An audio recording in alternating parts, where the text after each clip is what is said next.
Buen día, hoy vamos a ver un tema muy interesante porque ya es como el control de la personalidad según el psicoanálisis y pues quiero ser muy directo en los conceptos de esto, digo, ¿por qué? Porque yo ya sé que te lo sabes.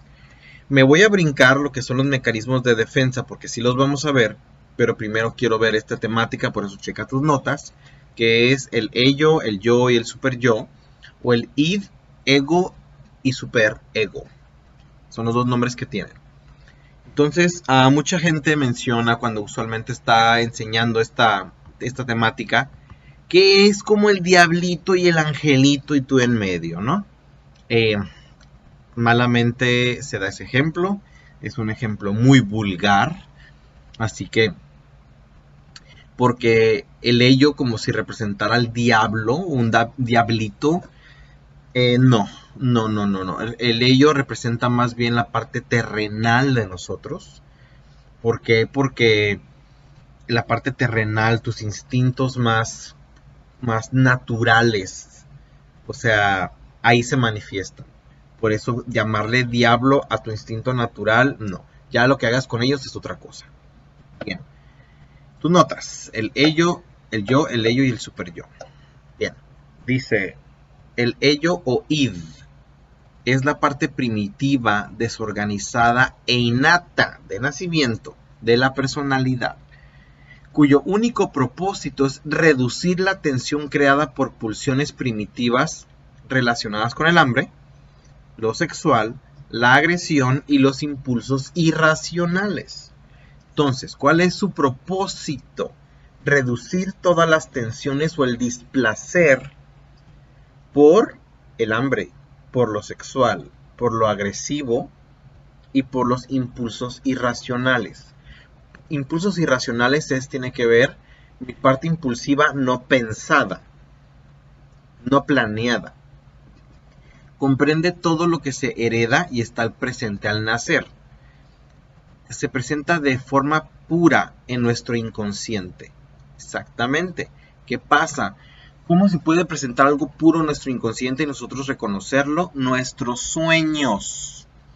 Si eres una persona que se acuerda de tus sueños, es bueno que hagas un diario, poner exactamente todos los elementos y también de cómo te sentiste, si te acuerdas cómo te sentiste en ese sueño, para poder analizar cómo está tu ello. Y representa nuestros impulsos, necesidades y deseos más elementales. Constituye, según Freud, el motor del pensamiento y el comportamiento humano. No es el yo, no es el super yo lo que nos mueve realmente, es el ello. Por eso, clasificarlo como un diablito, no, no. Nuestras necesidades más básicas no a fuerzas podemos verlas o tacharlas como algo negativo. Opera de acuerdo con el principio del placer y desconoce las demandas de la realidad. O sea, lo quiero porque lo quiero. No sabía que existía, pero ya sé que existe y lo quiero. Allí existen las contradicciones, lo ilógico, al igual que los sueños. Ajá. Como te decía, como son los deseos, son los impulsos, son necesidades, a lo que la persona vaya captando, eso es lo que quiere. Representa la necesidad básica del ser de cubrir sus necesidades fisiológicas inmediatamente y sin considerar las consecuencias.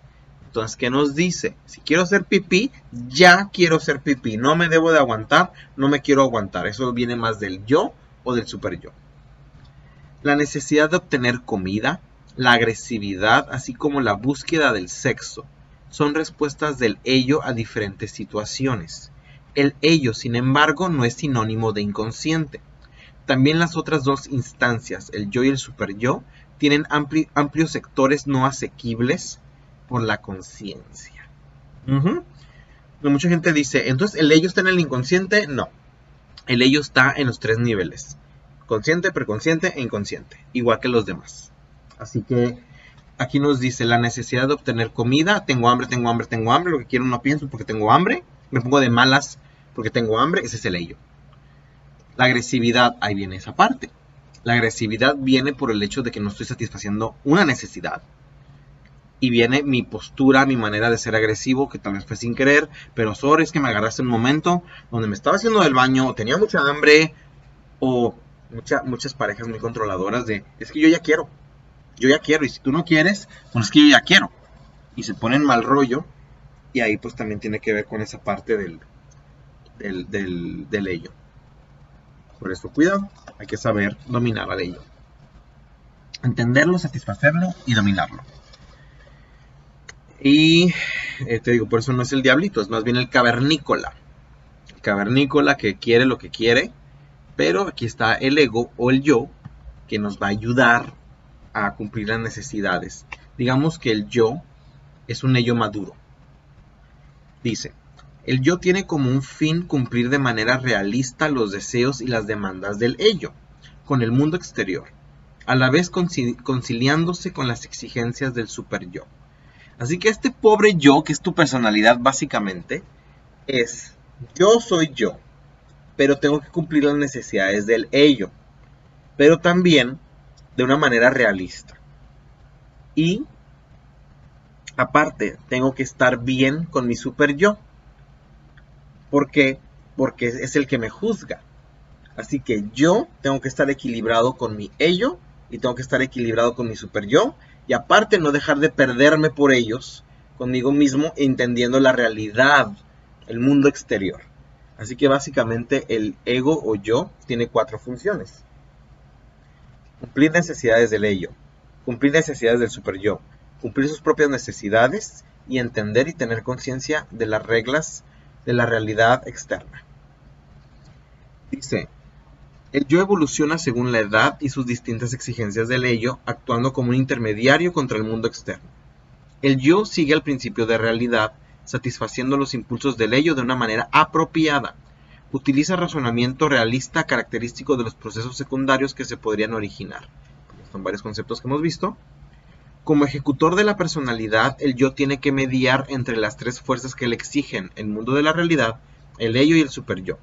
El yo tiene que conservar su propia autonomía por el mantenimiento de su organización integrada, como te dije ahorita. Aunque en sus escrituras tempranas Freud comparó el yo con nuestro sentido de uno mismo, en adelante comenzó a retratarlo más como un sistema de funciones psíquicas mentales, tales como el examen de realidad, defensa psíquica mental, funciones cognitivas e intelectuales, como la síntesis de la información, la memoria y similares. Sí, porque el yo está muy pegado al consciente, al yo consciente, el aquí y el ahora, y dónde estoy. Es la entidad que actúa como regulador entre las demandas del ello y super yo, ya te lo había dicho, no es 100% consciente, en particular los contenidos referentes a las funciones yoicas de defensa son esencialmente inconscientes. Vamos a ver una lista de estos mecanismos yoicos de defensa.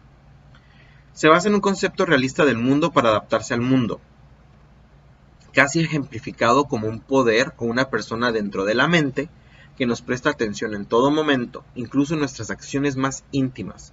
Esta observación no es lo mismo que una persecución, pero no está muy lejos de serlo. A ver, voy a corregir esta. Todas las acciones ejecutadas son analizadas por el yo y a menudo se les comunica los resultados. Ahora debes de decir esto, ahora debes de salir. O sea, digamos que esta es nuestra parte interna, donde es como ya dije esto, sabes que ya cállate. Ya dije esto, sabes que ya vete. No, quédate un ratito más. Lo que tú mismo te estás platicando en tu mente. A eso se refiere. Amenazando con el castigo en caso de incumplimiento. El yo, en su observación, nos permite reconocer las acciones que realizamos. Así es.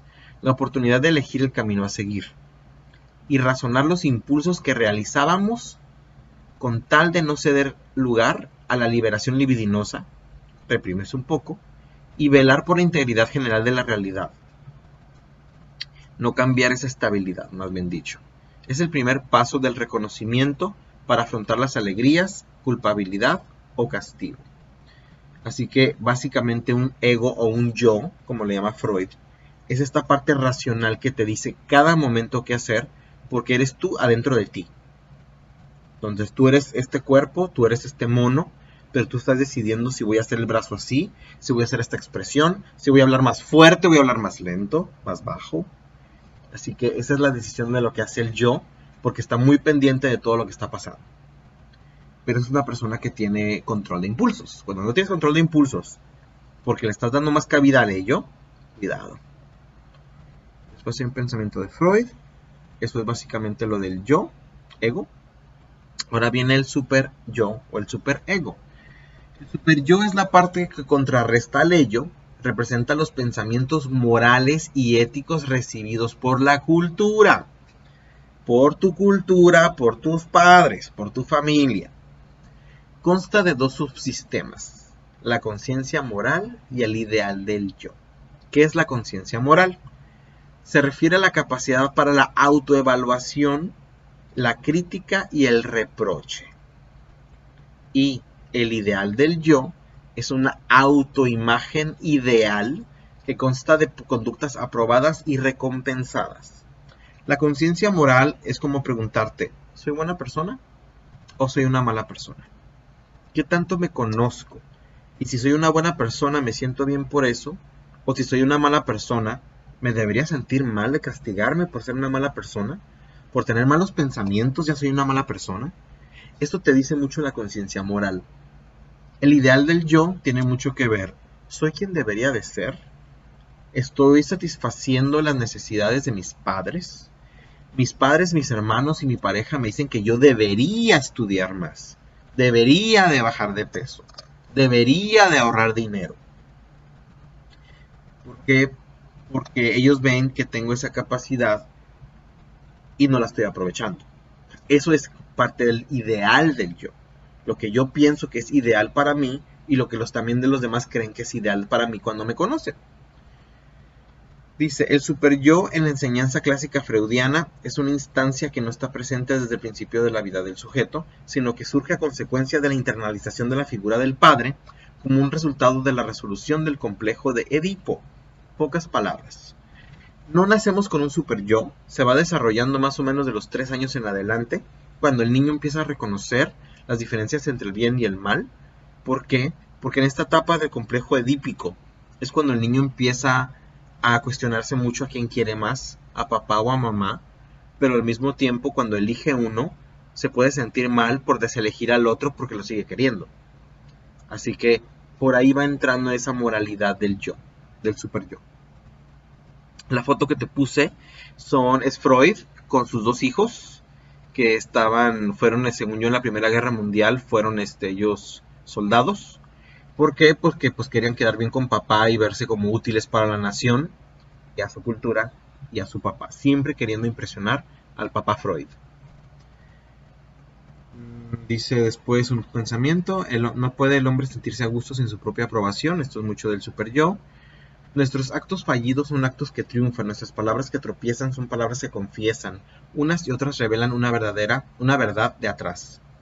En el interior de lo que se llama asociaciones libres, imágenes del sueño, síntomas, se manifiesta una palabra que trae verdad. Si el descubrimiento de Freud tiene un sentido, solo puede ser la verdad caza al error por el cuello de la equivocación. Aquí habla mucho de que para el psicoanálisis es muy importante cuando estás hablando, te estás expresando, te estás abriendo, qué palabras mencionas y cuáles palabras no estás mencionando o estás censurando.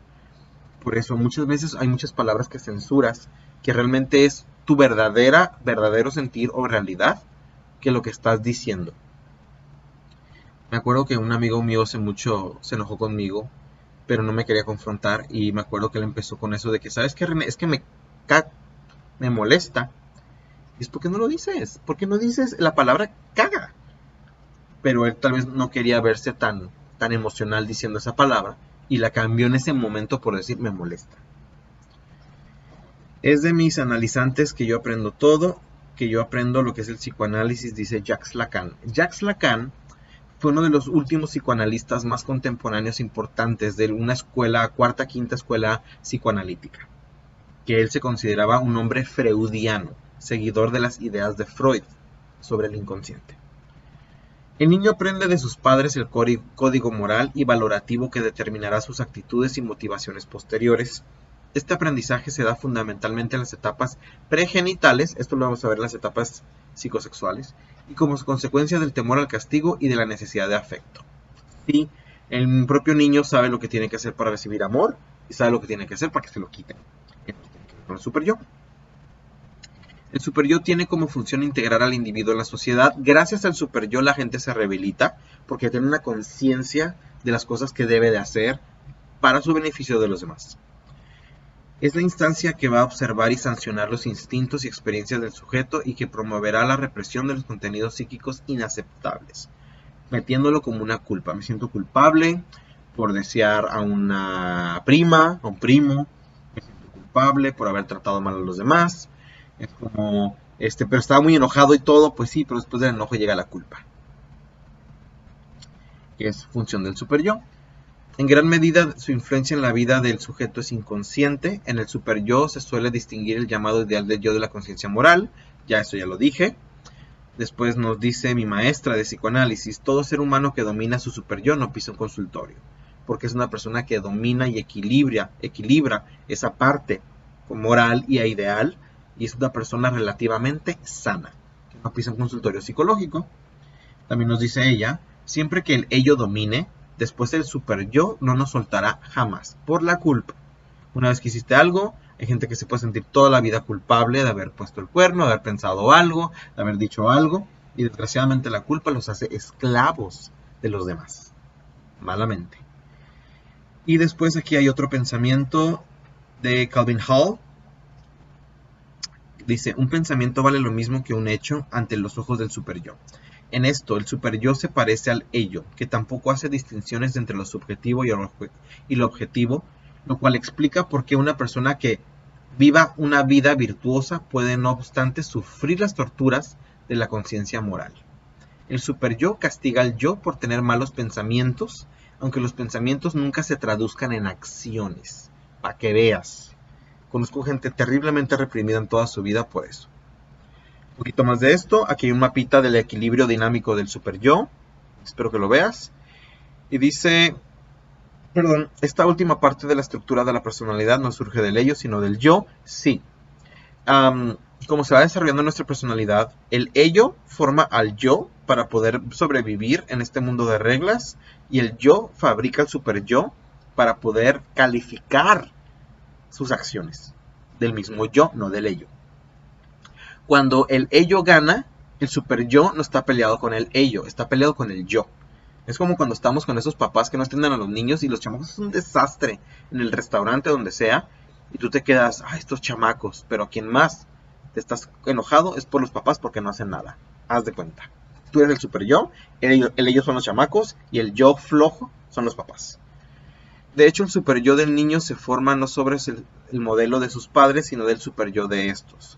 Su contenido es el mismo y es el vehículo de tradición que resiste todos sus juicios de valor que se propaga a lo largo de las generaciones. ¿Qué significa? Todos tenemos un superyo que vamos formando, pero el primer superyo de nuestra vida no es el mío porque no es maduro, es el de mis papás. Las reglas de mis papás son mis primeros jueces, son mis primeros superyos, y después me voy poco a poco formando mis propios jueces. Pero muchas veces no renuncio a los jueces de mis papás, sino los acumulo. Y tengo demasiados jueces y eso me puede llevar a ser obsesivo compulsivo. Por consiguiente, el niño se familiariza no solo con las restricciones morales de los padres, antes de que pueda actuar para procurarse placer o disminuir la tensión. Es muy cruel tener demasiados jueces, te conviertes en una persona altamente neurótica, por eso cuidado. Muy bien, aquí terminamos.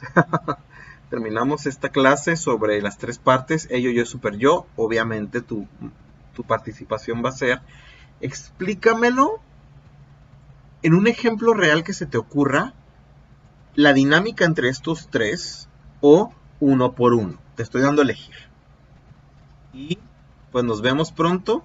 Ya vamos a entrar con el tema de los mecanismos de defensa, después el desarrollo psicosexual, las etapas, y ya empezamos con Jung. Así que ya va a venir nueva tarea donde va a involucrar a Freud y su mejor alumno y peor enemigo, Carl Gustav Jung. Es jueves depresivo, así que viene viernes de crisis. Si haces el amor, lo haces con amor. Nos vemos.